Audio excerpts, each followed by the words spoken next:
새 여자의 남편이 되는 건 꿈에도 상상하지 못했습니다. 그것도 낯선 카자흐스탄의 한가운데서요. 자밀라는 강인했고 아셀은 정열적이었으며 사야는 그녀의 눈빛만으로도 제 심장이 멈출 것 같았죠. 죽어가는 남편의 마지막 부탁이라며 그들의 남편이 되어달라는 제안을 받았어요.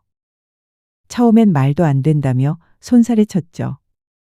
하지만 밤마다 유르트 안에서 들리는 그들의 숨소리와 달빛 아래 목욕하는 모습을 본 순간 모든 이성이 날아갔던 것 같아요. 유목민의 전통이라며 건네받은 뜨거운 차 한 잔을 마신 후 그 뒤로 기억이 흐릿합니다. 그리고 다음 날 아침, 저는 새 여인의 남편이 되어 있었어요. 그럼 목가적인 스텝에서 시작된 네 사람의 금지된 동거와 매 순간 은밀하게 나누는 짜릿한 경험의 이야기를 들려드리겠습니다. 매일 아침은 늘 똑같았어요. 알람 소리가 귓가를 파고들 때마다 눈을 뜨기 싫었습니다. 회색빛 아파트 창문 너머로 보이는 서울의 빌딩 숲은 마치 거대한 감옥과도 같았죠. 오늘도 정장을 꺼내 입고 넥타이를 메고 지하철에 몸을 맡길 준비를 합니다. 저는 박준서입니다. 32살 평범한 IT 회사의 개발자예요. 아니, 정확히는 이었죠. 이제는 그 모든 것을 뒤로 한 채 카자흐스탄의 망기스타우로 향하는 길 위에 있으니까요. 지하철 안에서 멍하니 창밖을 바라보던 날들이 떠올랐어요. 출근길 사람들의 얼굴에는 모두 같은 표정이 담겨 있었습니다. 지친 눈, 굳게 담은 입술, 어깨에 묵직하게 내려앉은 부담감. 저도 그들 중 하나였죠. 월급날이면 잠시 웃음을 되찾았다가도 곧 다시 원래의 표정으로 돌아가는 반복된 일상. 바쁜 하루가 끝나면 회사 근처 술집에서 동료들과 모여 푸념을 쏟아냈어요. 이번 프로젝트만 끝나면 쉬어야지. 그런 말을 수십 번, 아니 수백 번은 했을 겁니다. 하지만 한 프로젝트가 끝나면 또 다른 프로젝트가 기다리고 있었고 그렇게 5년이 흘러갔어요. 컴퓨터 모니터 앞에 앉아 코드를 작성하던 어느 날 문득 창밖을 바라봤습니다. 하늘은 회색빛으로 뒤덮여 있었고 빗방울이 창문을 타고 흘러내렸어요. 그 순간 가슴 깊은 곳에서 무언가가 툭 끊어지는 느낌이 들었습니다.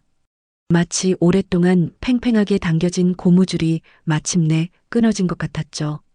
더 이상은 안 되겠다.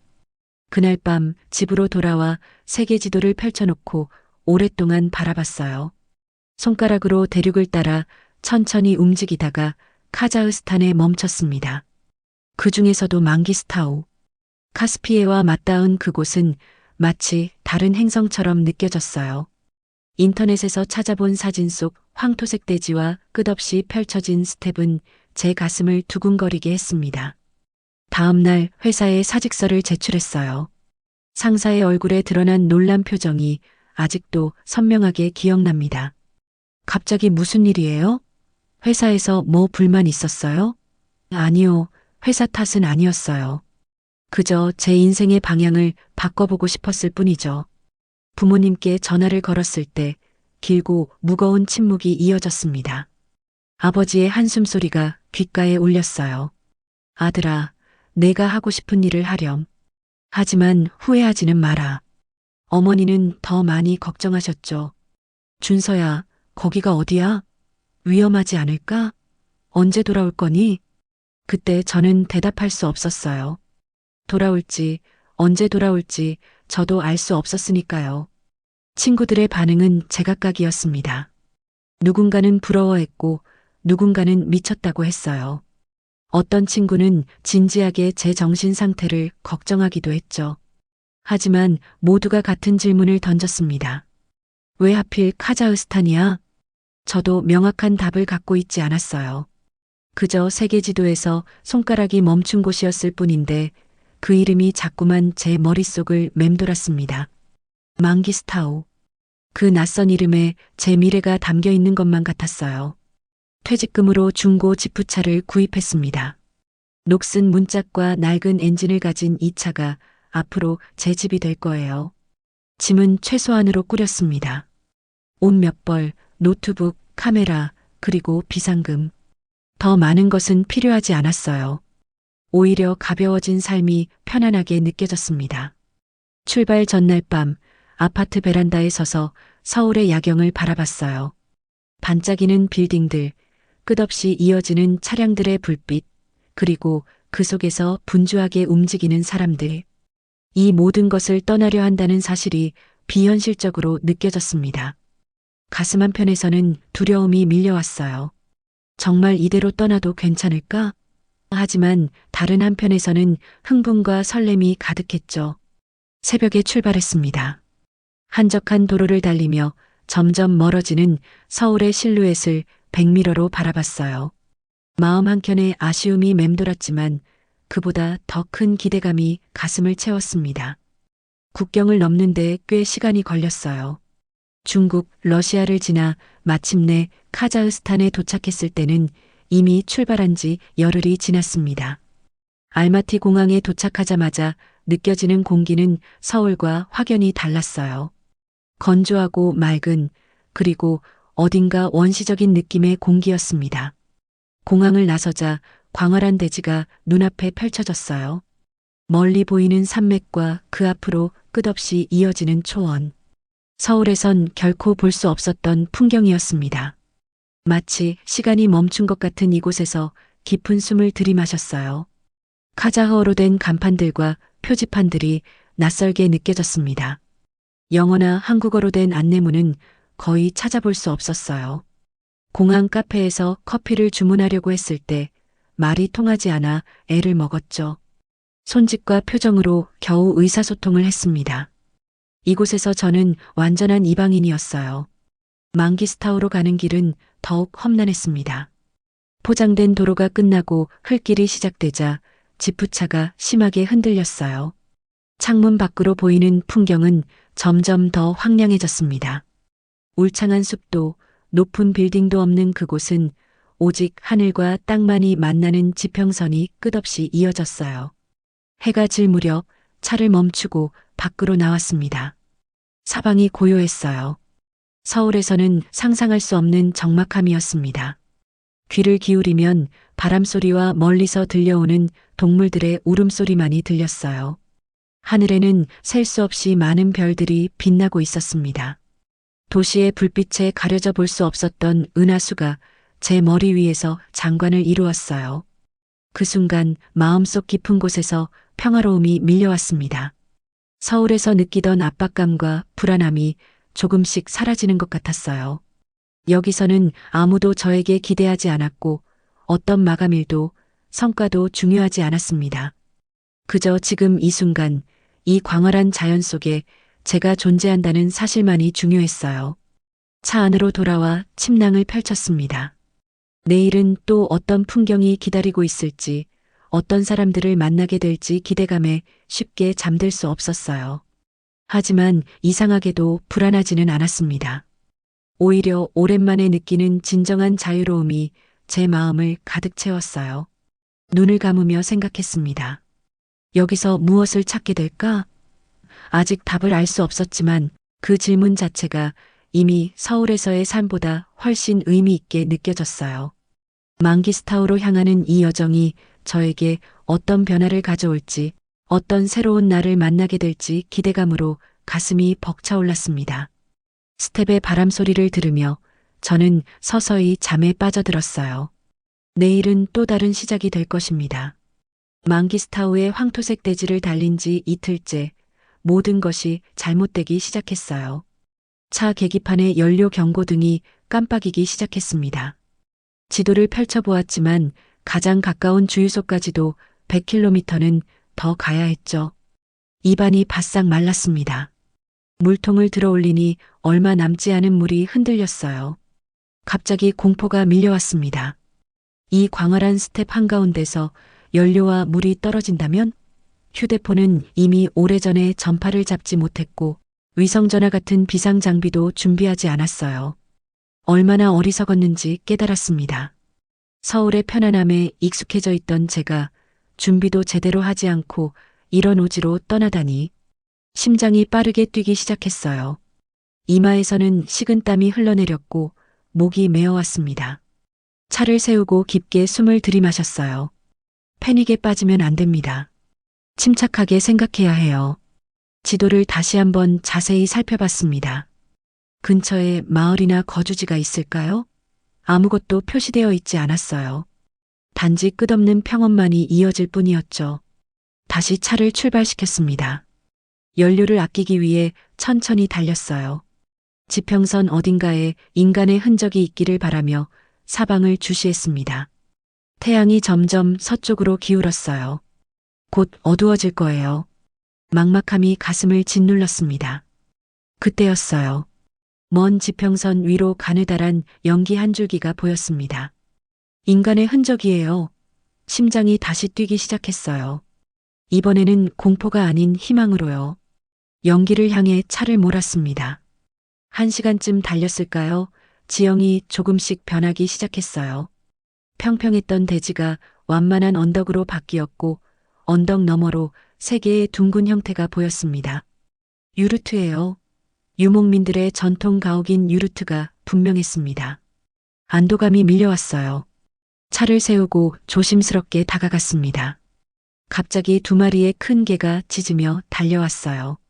본능적으로 뒤로 물러섰습니다. 심장이 다시 빠르게 뛰기 시작했죠. 그 순간 유르트 문이 열리고 한 남자가 걸어 나왔어요. 키가 크고 건장한 체격에 날카로운 눈매를 가진 중년의 남자였습니다. 그는 개들에게 뭔가를 외쳤고 개들은 즉시 짖음을 멈추었어요. 그 사내는 저를 향해 걸어왔습니다. 그의 표정에서 경계심이 읽혔어요. 그가 카자흐어로 뭔가를 물었습니다. 당연히 알아들을 수 없었어요. 영어로 말을 해봤지만 그도 영어를 모르는 것 같았습니다. 손짓과 표정으로 의사소통을 시도했어요. 물과 연료가 필요하다는 것을 어떻게든 전하려 했습니다. 남자는 잠시 저를 관찰하더니 이내 표정이 부드러워졌어요. 그의 입가에 미소가 번졌고 손짓으로 유르트 안으로 들어오라는 초대를 했습니다. 망설임 없이 따라갔어요. 목숨이 걸린 문제였으니까요. 유르트 안은 생각보다 넓고 아늑했습니다. 중앙에는 화로가 있었고 그 주변으로 화려한 무늬의 카펫과 쿠션들이 깔려 있었어요. 벽면에는 다채로운 색의 천들이 장식되어 있었죠. 그리고 그곳에는 3명의 여성이 있었습니다. 남자는 가슴에 손을 얹고 누르잔이라고 말했어요. 자신의 이름인 것 같았습니다. 저도 같은 동작을 따라하며 준서라고 말했어요. 그러자 누르잔은 미소를 지으며 세 여성을 가리켰습니다. 자밀라 아셀 사야. 그의 아내들인 것 같았어요. 자밀라는 세 여성 중 가장 나이가 많아 보였습니다. 차분한 눈빛과 굳게 담은 입술이 인상적이었어요. 그녀는 작은 고개 인사만 하고는 다시 무언가를 다듬는 일에 집중했습니다. 무표정한 얼굴 뒤에 많은 이야기를 감추고 있는 것 같았어요. 아셀은 밝은 미소를 지으며 저를 반겼습니다. 다른 2 여성보다 더 활기차 보였고 눈가의 주름이 웃음이 많은 사람임을 보여주었어요. 그녀는 즉시 일어나 차와 음식을 준비하기 시작했습니다. 사야는 3 여성 중 가장 어려 보였어요. 수줍은 미소를 짓고 있었지만 호기심 가득한 눈빛으로 저를 관찰했습니다. 가늘고 섬세한 손가락으로 머리카락을 귀 뒤로 넘기는 모습이 인상적이었어요. 아셀이 가져온 차를 마시며 저는 그들의 유목 생활에 대해 호기심이 생겼습니다. 그들은 어떻게 이 황량한 곳에서 살아가는 걸까요? 무엇을 먹고 어떻게 물을 구하는 걸까요? 질문을 하고 싶었지만 언어의 장벽이 너무 높았어요. 누르자는 마치 제 생각을 읽기라도 한 듯 유르트 밖으로 저를 안내했습니다. 바깥에는 양과 말들이 있었어요. 그들의 생계 수단인 가축들이었죠. 누르자는 자랑스럽게 말들을 가리켰습니다. 특히 한 마리의 검은 말을 특별히 아끼는 것 같았어요. 다시 유르트로 돌아오자 식사가 준비되어 있었습니다. 양고기와 말저주로 만든 음식들이었어요. 낯선 맛이었지만 극도의 갈증과 배고픔에 아무것도 가리지 않고 먹었습니다. 그들은 제가 식사하는 동안 기다렸다가 제가 어느 정도 배를 채우자 자신들도 식사를 시작했어요. 식사를 마친 후 누르자는 소리를 내어 사야를 불렀습니다. 그러자 사야는 작은 상자를 가져왔어요. 누르자는 그 상자를 열고 낡은 사진 한 장을 꺼냈습니다. 그 사진 속에는 젊은 시절의 누르장과 또 다른 남성이 함께 있었어요. 그리고 놀랍게도 그 사진 속 다른 남성은 서양인이었습니다. 누르자는 사진 속 서양인을 가리키며 뭔가를 열심히 설명했어요. 알아들을 수는 없었지만 그의 진지한 표정과 목소리 톤으로 보아 중요한 이야기인 것 같았습니다. 때때로 그는 저를 바라보며 고개를 끄덕였어요. 마치 저와 그 서양인 사이에 어떤 연관성을 찾는 것 같았습니다. 설명을 마친 누르자는 갑자기 사야의 손을 잡아 제 앞으로 이끌었어요. 사야는 수줍은 듯 고개를 숙였지만 그녀의 볼이 붉게 물들어 있었습니다. 누르자는 사야의 손과 제 손을 함께 잡으려 했어요. 그 순간 등줄기로 소름이 돋았습니다. 그의 의도를 알아차렸어요. 누르자는 저와 사야의 결혼을 원하고 있었습니다. 그의 진지한 표정, 사야의 붉어진 얼굴, 그리고 다른 두 아내의 기대에 찬 눈빛이 그것을 말해주고 있었어요. 심장이 빠르게 뛰기 시작했습니다. 어떻게 대처해야 할지 혼란스러웠어요. 불편함을 느끼며 손을 빼려 했지만 누르자는 놓아주지 않았습니다. 그의 눈에는 간절함이 담겨 있었어요. 그리고 저는 그 간절함 뒤에 숨겨진 절박함을 느낄 수 있었습니다. 사진을 다시 가리키며 누르자는 슬픈 표정으로 무언가를 설명했어요. 그의 마을이 어려움에 처해 있다는 것을 짐작할 수 있었습니다. 아마도 근친혼의 문제로 새로운 피가 필요한 것 같았어요. 그리고 서양인처럼 보이는 저에게 그 역할을 부탁하고 있는 것이었죠. 윤리적 혼란이 밀려왔습니다. 그들의 친절에 보답하고 싶었지만 이건 너무 큰 요구였어요. 게다가 저는 단지 여행자일 뿐 이곳에 정착할 생각도 없었습니다. 어떻게 그들의 마음을 상하지 않으면서 거절할 수 있을까요? 심호흡을 하고 천천히 손을 빼냈어요. 그리고 고개를 저으며 미안한 표정을 지었습니다.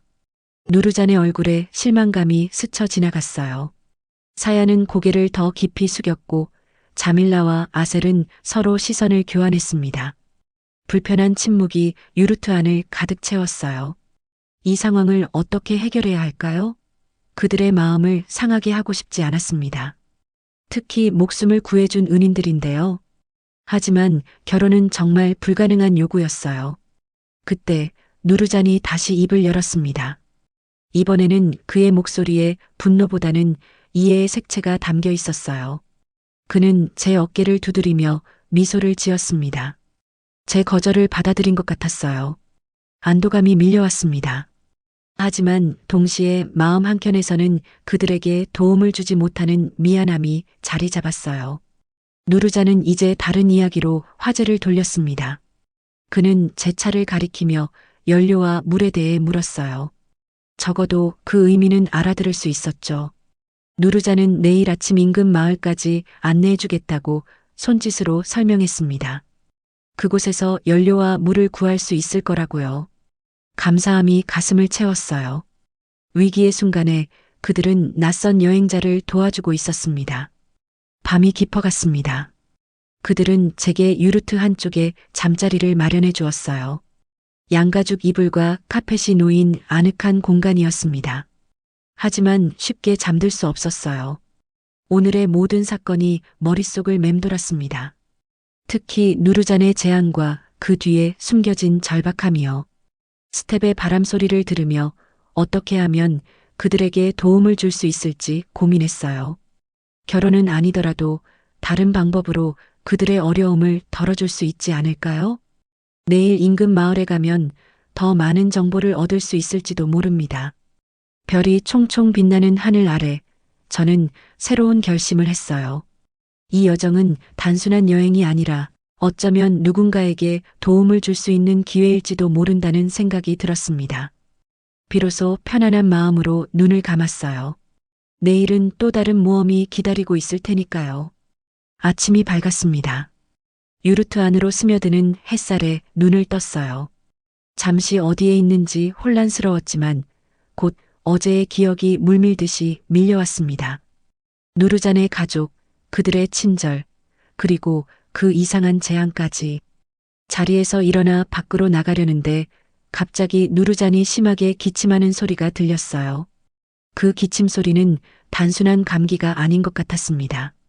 깊고 거친, 마치 폐 깊숙한 곳에서 나오는 듯한 소리였어요.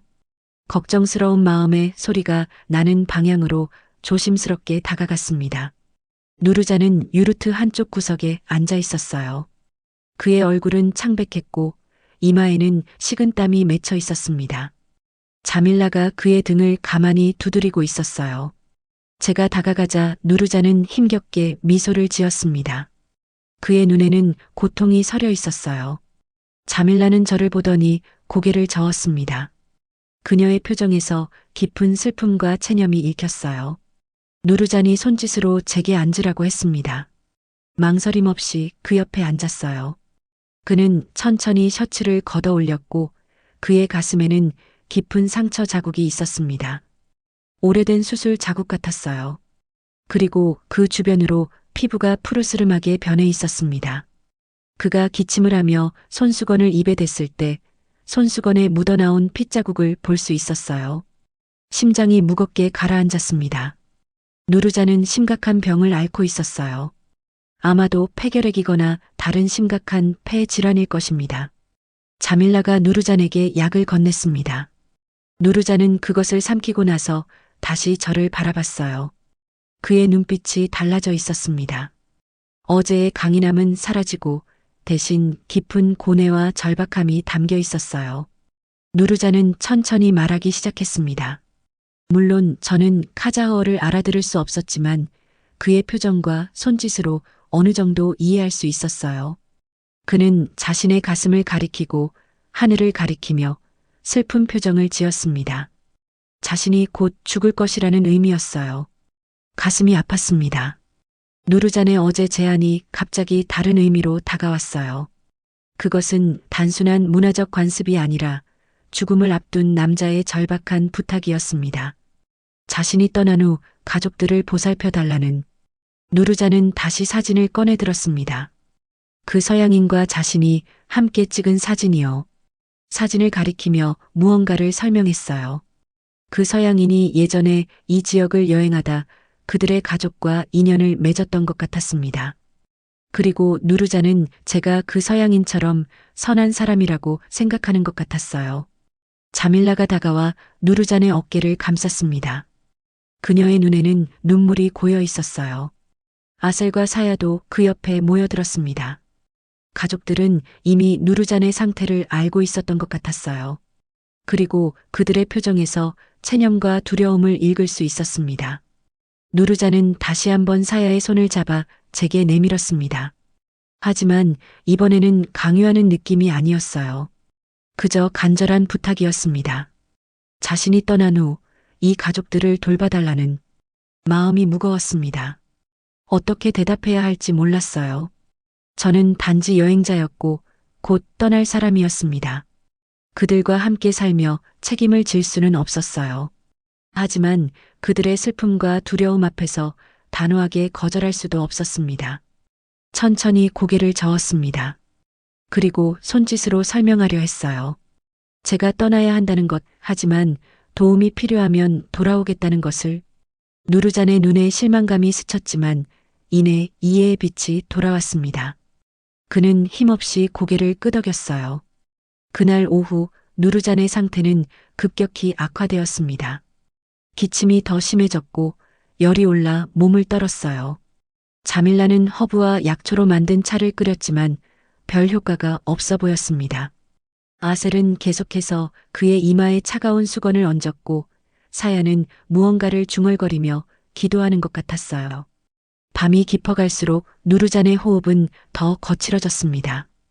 가슴이 오르내릴 때마다 쌕쌕거리는 소리가 났고 때때로 심한 기침으로 온몸을 떨었어요. 자밀라의 눈에서 눈물이 흘러내렸습니다. 그녀는 그것을 감추려 했지만 어깨의 떨림이 그녀의 슬픔을 말해주고 있었어요. 밤중에 누르잔이 저를 불렀습니다. 그의 목소리는 이제 거의 들리지 않을 정도로 약해져 있었어요. 그의 옆에 앉자 그는 힘겹게 손을 뻗어 제 손을 잡았습니다. 그의 손은 차갑고 땀에 젖어 있었어요. 그는 무언가를 말하려 했지만 기침이 그를 방해했습니다. 잠시 후 그는 다시 시도했어요. 그의 말은 알아들을 수 없었지만 그 진심은 느낄 수 있었습니다. 그는 제게 감사하고 있었어요. 비록 그의 부탁을 들어줄 수 없었지만 그의 마지막 순간에 함께 해준 것에 대해 새벽이 밝아올 무렵 누르자는 조용히 숨을 거두었습니다. 그의 얼굴은 평온했어요. 마치 오랜 고통에서 해방된 것처럼 보였습니다. 자밀라가 그의 눈을 감겨주었고 아셀은 그의 얼굴을 부드럽게 쓰다듬었어요. 사야는 조용히 흐느끼며 한쪽 구석에 앉아 있었습니다. 아침이 되자 세 여성은 전통적인 장례 준비를 시작했어요. 누르잔의 몸을 깨끗이 씻기고 흰 천으로 감쌌습니다. 그들은 노래를 부르며 의식을 진행했어요. 그 노래는 슬프면서도 아름다웠습니다. 비록 가사는 알 수 없었지만 그 선율만으로도 가슴이 아팠어요. 장례식은 간소했습니다. 근처에 살던 몇몇 유목민들이 모여 누르잔을 땅에 묻었어요. 모두가 침묵 속에서 마지막 인사를 건넸습니다. 저도 그들과 함께 서서 비록 짧은 시간이었지만 제게 친절을 베풀어준 누르잔을 떠나보냈어요. 장례식이 끝나고 저는 떠날 준비를 했습니다. 자밀라는 제게 물과 식량을 챙겨주었고 아셀은 길을 안내해 주었어요. 사야는 끝까지 말이 없었지만 그녀의 눈빛에서 무언가를 읽을 수 있었습니다. 아마도 실망감이었을까요? 아니면 체념이었을까요? 차에 오르기 전 마지막으로 세 여성을 바라봤습니다. 그들의 앞날이 걱정되었어요. 유목민 사회에서 남성 없는 가정은 어떻게 될까요? 그들은 어떻게 살아갈까요? 죄책감이 가슴을 짓눌렀습니다. 하지만 저는 떠나야 했어요. 이것은 제 여정이었고 제 삶이었습니다. 그들의 삶에 끼어들 권리가 없었어요. 마지막 인사를 건네고 차를 출발시켰습니다. 백미러로 점점 작아지는 그들의 모습을 바라보며 가슴 한켠이 무거워졌어요. 가장 가까운 도시인 악타우로 향했습니다.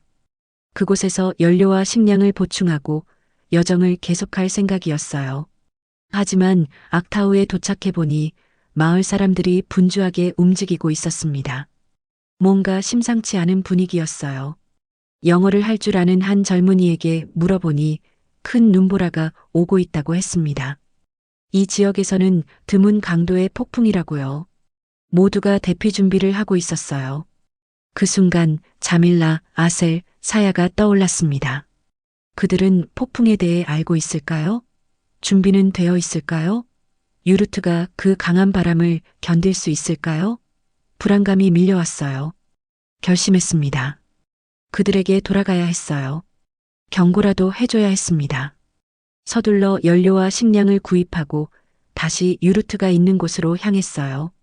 하늘은 이미 어두워지기 시작했고 바람이 거세게 불었습니다. 도착했을 때는 이미 눈보라가 시작되고 있었어요. 하얀 눈이 사방에서 휘몰아쳤고 시야는 거의 보이지 않았습니다. 간신히 유르트를 찾아갔어요. 하지만 도착한 곳에서 본 광경에 심장이 멎는 것 같았습니다. 두 채의 유르트가 이미 무너져 내려 있었어요. 세 번째 유르트도 곧 무너질 것처럼 위태로워 보였습니다. 급히 차에서 내려 그곳으로 달려갔어요. 바람이 너무 세서 몸을 가누기 힘들었습니다. 세 번째 유르트 안에서 비명소리가 들렸어요. 안으로 들어가 보니 자밀라와 아셀, 사야가 유르트의 중심 기둥을 붙잡고 있었습니다. 유르트는 이미 한쪽이 찢어져 바람이 세차게 들이치고 있었어요. 순간적으로 행동했습니다. 제 차에 있던 로프를 가져와 유르트의 중심 기둥을 단단히 고정시켰어요. 그리고 찢어진 부분을 임시로 막기 위해 차에 있던 방수천을 사용했습니다. 세 여성도 함께 도왔어요. 우리는 말없이 서로를 이해하며 협력했습니다. 밤새 우리는 유르트를 지키기 위해 싸웠어요. 바람은 점점 더 거세졌고 눈은 더 두껍게 쌓였습니다. 때로는 유르트가 무너질 것 같아 모두가 공포에 떨기도 했지만 우리는 포기하지 않았어요. 새벽이 될 무렵 갑자기 밖에서 늑대 울음소리가 들렸습니다. 굶주린 늑대들이 폭풍 속에서 먹이를 찾고 있었어요. 자밀라의 얼굴이 창백해졌습니다. 늑대들은 이런 상황에서 매우 위험했어요. 저는 차에서 지니고 있던 사냥용 칼을 꺼냈습니다. 자밀라는 누르잔의 총을 가져왔어요. 아셀과 사야는 불을 더 크게 지폈습니다. 우리는 서로 등을 맞대고 늑대의 공격에 대비했어요. 얼마 후 첫 번째 늑대가 찢어진 유르트의 틈으로 머리를 들이밀었습니다. 자밀라가 재빨리 총을 겨누었지만 쏘지는 않았어요. 총소리가 다른 늑대들을 더 흥분시킬 수 있었기 때문이었죠. 대신 우리는 큰 소리를 지르고 불을 흔들어 늑대를 위협했습니다. 늑대는 잠시 주춤했지만 물러서지 않았어요. 그때 저는 용기를 내어 늑대를 향해 칼을 던졌습니다. 칼은 늑대의 옆구리를 스쳤고 늑대는 비명을 지르며 도망쳤어요. 하지만 곧 더 많은 늑대들이 모여들었습니다. 밤새 우리는 교대로 잠을 자며 늑대의 공격을 막아냈어요. 자밀라의 지혜, 아셀의 용기, 사야의 침착함이 어우러져 위기를 극복할 수 있었습니다. 그리고 그 과정에서 우리 사이에는 묘한 유대감이 형성되었어요. 폭풍이 잠잠해진 것은 이틀 후였습니다. 눈이 그치고 바람이 잦아들자 우리는 밖으로 나가 피해 상황을 확인했어요. 두 채의 유르트는 완전히 무너져 있었고 우리가 있던 유르트도 심하게 손상되어 있었습니다. 하지만 우리는 살아남았어요. 함께 위기를 극복한 우리 사이에는 이제 말로 표현할 수 없는 신뢰가 생겨났습니다. 특히 자밀라의 눈빛이 달라져 있었어요. 이전의 경계심은 사라지고 그 자리에 따뜻한 인정이 자리 잡고 있었습니다. 그날 밤 손상된 유르트를 수리하며 저는 처음으로 이 여정의 의미를 깨달았어요. 단순한 탈출이 아니라 새로운 연결이었습니다. 서울에서 느끼지 못했던 진정한 유대감, 그것이 바로 제가 찾고 있던 것이었을지도 모릅니다. 눈보라가 지나간 후 우리는 무너진 유르트를 수리하느라 며칠을 보냈어요. 함께 일하며 서로를 더 깊이 알게 되었습니다. 자밀라는 누르잔보다 10살 정도 어려 보였고 현명하고 실용적인 성격이었어요. 아셀은 언제나 웃음을 잃지 않았고 노래를 흥얼거리며 일했습니다. 사야는 조용했지만 섬세한 손길로 정교한 바느질 솜씨를 보여줬어요. 밤이면 우리는 화로 주위에 모여 앉았습니다. 그들은 카자어로 이야기를 나누었고 저는 듣기만 했어요. 비록 말은 알아듣지 못했지만 그들의 표정과 눈빛에서 많은 것을 읽을 수 있었습니다. 특히 자밀라의 깊은 눈빛은 많은 이야기를 담고 있었어요. 열흘 정도 지났을까요? 아셀이 저에게 누르잔의 옷을 건넸습니다. 그녀의 표정은 진지했어요. 이것은 단순한 옷이 아니라 그들에게 중요한 의미가 있는 행동이었습니다. 누르잔의 역할을 제게 넘기는 상징적인 제스처였어요. 마음이 무거워졌습니다. 이 순간 결정을 내려야 했어요. 계속 여행을 떠날 것인가 아니면 이곳에 머무를 것인가. 누르잔의 옷을 바라보며 깊은 생각에 잠겼습니다. 서울로 돌아간다면 무엇이 저를 기다리고 있을까요? 또다시 그 무의미한 일상? 경쟁과 스트레스? 반면 이곳에서는 비록 물질적으로는 부족하지만 진정한 인간관계와 자연과의 조화를 경험하고 있었어요. 눈보라 속에서 함께 싸우며 느낀 유대감은 서울에서 어떤 관계보다도 깊었습니다. 깊은 숨을 들이쉬고 누르잔의 옷을 받아들었어요. 아셀의 눈에 기쁨의 빛이 돌았고 사야는 수줍게 미소 지었습니다. 자밀라는 고개를 끄덕이며 제 어깨를 두드렸어요. 그 순간 저는 새로운 삶을 시작한다는 것을 느꼈습니다. 다음 날부터 본격적인 유목 생활이 시작되었어요. 자밀라는 저에게 양떼를 돌보는 법을 가르쳤습니다. 처음에는 어색했지만 곧 양들의 특성을 파악하게 되었어요. 각 양마다 다른 성격이 있었고 그들도 저를 알아보기 시작했습니다. 아셀은 말 타는 법을 가르쳐 주었어요. 누르잔의 검은 말은 처음에는 저를 거부했지만 시간이 지나며 조금씩 마음을 열었습니다. 말 위에서 스텝을 달릴 때의 자유로움은 이전에 느껴보지 못한 감각이었어요. 바람을 가르며 달릴 때 서울에서의 모든 스트레스가 날아가는 것 같았습니다. 사야는 유루트 생활의 세세한 부분을 알려주었어요. 화로 관리하는 법, 유루트를 따뜻하게 유지하는 방법, 전통 음식 만드는 법까지 그녀의 가르침은 항상 부드럽고 인내심이 넘쳤습니다. 가장 어려웠던 것은 언어 장벽이었어요. 의사소통을 위해 열심히 카자흐어를 배웠습니다. 처음에는 간단한 인사말과 기본 단어부터 시작했어요. 자밀라는 엄격한 선생님이었고 제가 발음을 틀릴 때마다 단호하게 교정해 주었습니다. 아셀은 노래를 통해 카자흐어를 가르쳐 주었고 사야는 사물의 이름을 알려주며 어휘력을 키워주었어요. 한 달이 지났을 즈음 중요한 소식을 듣게 되었습니다. 자밀라가 임신 중이라는 사실이었어요. 그녀는 누르잔이 떠나기 전부터 아이를 가지고 있었던 것 같았습니다. 자밀라의 얼굴에서 기쁨과 걱정이 교차했어요. 이 험한 환경에서 아이를 낳고 기르는 것은 쉽지 않을 테니까요. 저는 아이의 아버지가 누르잔이라는 것을 알고 더욱 책임감을 느꼈습니다. 그 아이는 누르잔의 혈통을 잇는 중요한 존재였어요. 반드시 건강하게 태어나고 자랄 수 있도록 도와야 했습니다. 임신 소식은 우리 모두에게 활력을 불어넣었어요. 더 나은 환경을 만들기 위해 유루트를 보강하고 겨울을 대비해 식량을 비축했습니다. 악타우로 정기적으로 나가 필요한 물품을 구입해 왔어요. 특히 의료용품과 아기용품을 준비하는 데 신경 썼습니다. 그러던 어느 날 제 노트북을 꺼내 배터리를 충전했어요. 오랜만에 인터넷에 접속해 보니 서울에서 보내온 이메일들이 쌓여 있었습니다. 부모님의 걱정 어린 메시지, 친구들의 안부, 그리고 놀랍게도 회사에서 보낸 복귀 요청까지. 하지만 그 어떤 메시지도 제 마음을 흔들지 못했어요. 이제 저는 새로운 삶을 선택했고 돌아갈 생각이 없었습니다. 대신 이 상황을 어떻게 활용할 수 있을지 고민했어요. 그리고 아이디어가 떠올랐습니다. 자밀라와 아셀, 사야가 만드는 펠트 공예품이 굉장히 아름다웠어요. 특히 사야의 손길이 닿은 작품들은 예술적 가치가 있었습니다. 이런 제품들을 온라인으로 판매하면 어떨까? 스텝의 아름다운 풍경 사진과 함께 그들의 이야기를 소개하면 분명 많은 사람들의 관심을 끌 수 있을 거예요. 제 아이디어를 손짓과 그림으로 설명했습니다. 처음에는 의아해하던 새 여성도 곧 이해하고 흥미를 보였어요. 특히 사야의 눈이 반짝였습니다. 그녀는 더 다양한 디자인의 펠트 제품을 만들기 시작했어요. 온라인 판매를 위한 웹사이트를 만들었습니다. 스텝의 선물이라는 이름으로요.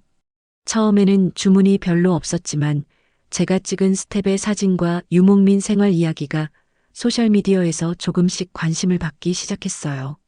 한 달 후에는 주문이 밀려들어 사야는 거의 밤새 작업할 정도였습니다. 수입이 생기자 우리의 생활은 더욱 안정되었어요.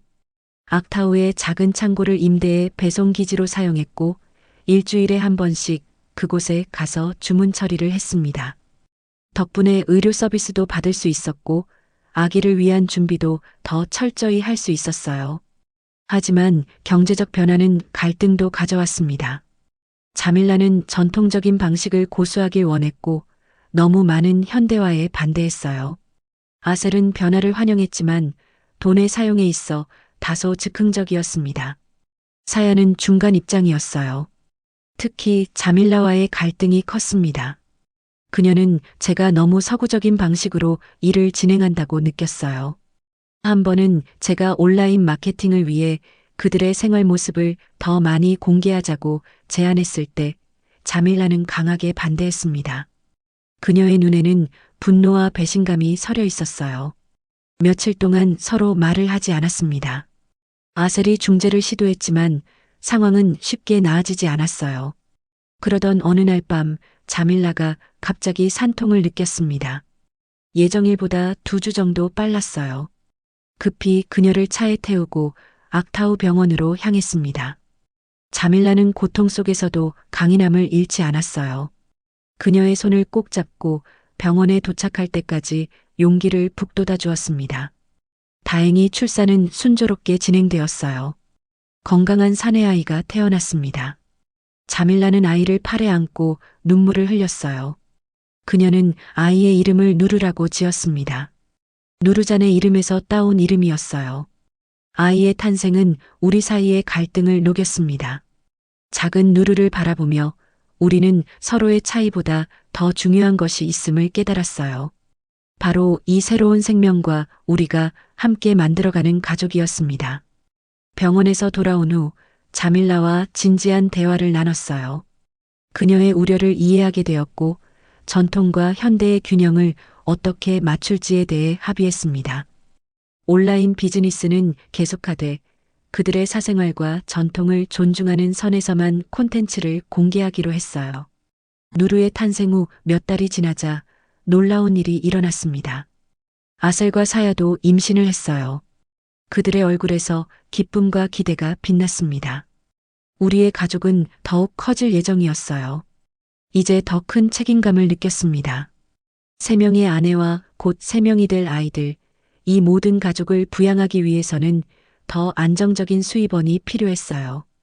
온라인 판매만으로는 부족했습니다. 그래서 새로운 사업을 구상했어요. 바로 에코투어였습니다. 우리의 유목 생활을 체험하고 싶어하는 여행자들을 위한 프로그램을 만들었어요. 진정한 유목민 생활을 경험하고 전통 음식을 맛보고 말을 타고 스텝을 달리는 경험을 제공하는 거죠. 처음에 자밀라는 의심스러워했지만 첫 손님들의 반응이 좋자 조금씩 마음을 열었어요. 아셀은 손님들을 즐겁게 해주는 역할을 맡았고 사야는 전통 공예를 가르쳤습니다. 저는 영어 통역과 가이드 역할을 했어요. 에코투어는 성공적이었습니다. 입소문을 타고 점점 더 많은 여행자들이 찾아왔어요. 우리는 추가 유루트를 지어 손님들을 수용했고 인근 유목민 가족들도 프로그램에 참여시켜 더 다양한 경험을 제공했습니다. 경제적 안정을 찾아가던 중 한 가지 생각이 떠올랐어요. 부모님께 제 새로운 삶을 알려드려야 했습니다. 그동안 간간히 이메일은 보냈지만 자세한 상황은 설명하지 않았어요. 이제는 솔직하게 말씀드릴 때가 되었습니다. 긴 이메일을 작성했어요. 누르장과의 만남, 그의 죽음, 새 여성과의 생활, 그리고 아이들에 대해서까지 모든 것을 솔직하게 적었습니다. 전송 버튼을 누르는 순간 가슴이 두근거렸어요. 부모님은 어떤 반응을 보이실까요? 일주일 후 부모님의 답장이 왔습니다. 처음에는 충격과 혼란스러움이 느껴졌지만 편지 끝에는 제 행복을 빌어주시는 마음이 담겨 있었어요. 그리고 한 가지 제안이 있었습니다. 아이들이 태어나면 한국에 와서 부모님을 만나게 해달라는 것이었어요. 그 제안을 새 여성에게 전했습니다. 놀랍게도 그들은 긍정적인 반응을 보였어요. 특히 사야는 한국에 대해 항상 호기심이 많았습니다. 우리는 아셀과 사야의 출산 후 한국을 방문하기로 결정했어요. 한국행 비행기 표를 예약하며 제 마음은 설렘과 긴장으로 가득 찼습니다. 서울로 돌아간다는 것, 그것도 3명의 아내와 3명의 아이들과 함께 어떤 모험이 기다리고 있을까요? 하지만 한 가지는 확실했어요. 이제 저는 혼자가 아니었습니다. 우리는 가족이었고 어떤 어려움도 함께 극복할 수 있을 거예요. 한국 방문을 마치고 망기스타우로 돌아오는 비행기 안에서 창밖의 구름을 바라보며 지난 5년을 되돌아봤어요. 서울을 떠나 카자흐스탄의 스텝을 향했던 그날, 이런 삶이 기다리고 있으리라고는 상상도 못했습니다. 3명의 아내와 5명의 아이들, 그리고 이제는 어엿한 사업가가 된 제 모습, 비행기가 악타우 공항에 착륙했을 때 가슴이 뭉클해졌어요. 이곳이 진짜 제 고향이라는 느낌이 들었습니다. 서울의 콘크리트 빌딩 숲보다 이 황토색 대지와 끝없는 하늘이 더 편안하게 느껴졌어요. 누르는 이제 4살이 되었고 아셀의 쌍둥이 딸 아이샤와 아이다는 3살 사야의 딸 아루와 아들 세릭은 각각 2살과 1살이었습니다. 아이들은 공항에서 우리를 기다리고 있던 마을 친구들에게 달려가 반갑게 인사했어요. 그들의 웃음소리가 공항 로비에 울려 퍼졌습니다. 우리 가족은 이제 더 이상 세체의 유르트에 살지 않았어요. 에코투어 사업이 성공하면서 망기스타우 외곽에 넓은 부지를 마련했습니다. 그곳에는 전통 방식으로 지은 큰 유르트와 현대식 시설을 갖춘 건물이 공존했어요.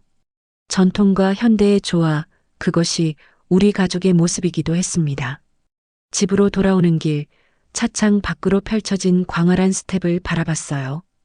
봄이 시작되면서 대지는 연한 초록색으로 물들기 시작했고 들꽃들이 여기저기 피어나고 있었습니다. 아이들은 창밖 풍경을 가리키며 까르르 웃었어요. 자밀라는 조용히 미소 지으며 아이들을 바라봤고 아셀은 카자흐어로 노래를 흥얼거렸습니다. 사야는 제 손을 살짝 잡았어요. 그녀의 손길에서 따뜻함이 전해졌습니다. 집에 도착하자 마을 사람들이 우리를 환영하기 위해 모여 있었어요. 그들은 우리 가족을 존경하고 사랑했습니다. 우리의 에코투어 사업은 이제 마을 전체의 주요 수입원이 되었고 많은 일자리를 창출했어요. 전통 문화를 보존하면서도 현대적인 편의를 누릴 수 있게 된 것은 모두가 감사해야 하는 변화였습니다. 한국 방문 선물을 나눠주고 마을 사람들과 함께 축하 식사를 했어요. 밤이 깊어갈수록 이야기는 더 풍성해졌고 웃음소리는 더 커졌습니다. 이 순간이 행복이라는 생각이 들었어요. 화려하거나 부유한 삶은 아니지만 진심 어린 관계와 서로에 대한 사랑이 가득한 이 공동체가 제 영혼을 채우는 것 같았습니다. 다음 날 아침 여느 때와 같이 일찍 일어났어요. 스텝의 아침은 언제나 경이로웠습니다. 동쪽 하늘이 붉게 물들기 시작하고 서서히 태양이 지평선 위로 모습을 드러내는 순간 그 광경을 보기 위해 매일 아침 일찍 일어나는 것이 제 습관이 되었어요. 뒤에서 발소리가 들렸습니다. 누르가 졸린 눈을 비비며 다가왔어요. 그는 제 옆에 조용히 앉아 함께 일출을 바라봤습니다. 누르는 누르잔을 닮아 깊은 눈과 강인한 턱선을 가졌지만 성격은 더 부드럽고 사려 깊었어요. 그는 종종 이렇게 저와 함께 아침을 맞이했습니다. 아빠, 서울은 어땠어요? 누르가 한국어로 물었어요. 아이들은 카자흐어와 한국어를 모두 유창하게 구사했습니다. 두 문화 사이에서 자라며 그들은 자연스럽게 양쪽의 장점을 흡수하고 있었어요. 서울에서의 일주일은 많은 감정을 불러일으켰습니다. 부모님은 처음에는 어색해 하셨지만 곧 아이들과 새 여성에게 마음을 열어주셨어요. 특히 어머니는 누르에게 각별한 애정을 보이셨습니다. 아마도 누르잔의 모습을 그에게서 보셨기 때문일까요? 아버지는 묵묵히 저의 선택을 존중해 주셨고 떠나기 전날 밤에는 내가 행복해 보여서 다행이구나 라고 말씀해 주셨어요. 누르에게 서울의 이야기를 들려주었습니다. 높은 빌딩들, 복잡한 지하철, 밤새 빛나는 도시의 불빛들, 그리고 제가 어릴 때 살았던 동네와 학교에 대해서도요. 누르는 눈을 반짝이며 경청했어요. 그의 호기심 많은 눈빛에서 미래의 가능성을 보았습니다. 아침 일과가 시작되었어요. 자밀라는 이미 부엌에서 아침 식사를 준비하고 있었고 아셀은 마당에서 닭들에게 먹이를 주고 있었습니다. 사야는 아이들을 깨워 아침 준비를 도왔어요.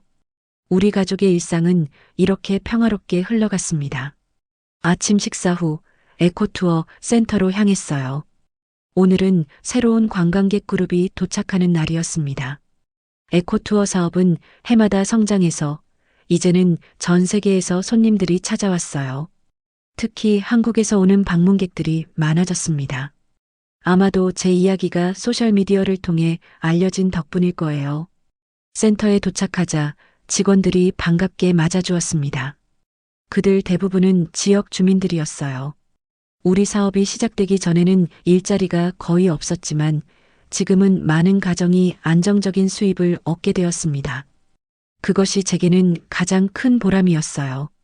투어 준비를 점검하던 중 한 직원이 다가와 중요한 소식을 전했습니다. 카자흐스탄 관광부에서 우리 에코투어를 지속 가능한 관광 모델로 선정했다는 내용이었어요. 정부 관계자들이 다음 주에 방문할 예정이라고 했습니다. 가슴이 뿌듯해졌어요. 우리의 노력이 인정받는 순간이었습니다. 오후에는 마을 학교를 방문했어요. 우리 가족이 지원해서 세운 이 학교에서는 전통 문화와 현대 교육을 함께 가르쳤습니다.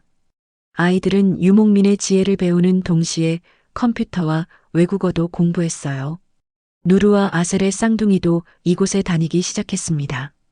교실에 들어서자 아이들이 일제히 일어나 인사했어요. 그들의 밝은 눈빛에서 미래를 보았습니다. 이 아이들이 자라서 망기스타우를 더 좋은 곳으로 만들어 나갈 거라는 확신이 들었어요. 제가 처음 이곳에 왔을 때와는 완전히 다른 망기스타우의 모습이었습니다. 학교에서 나와 누르잔의 무덤을 찾았어요.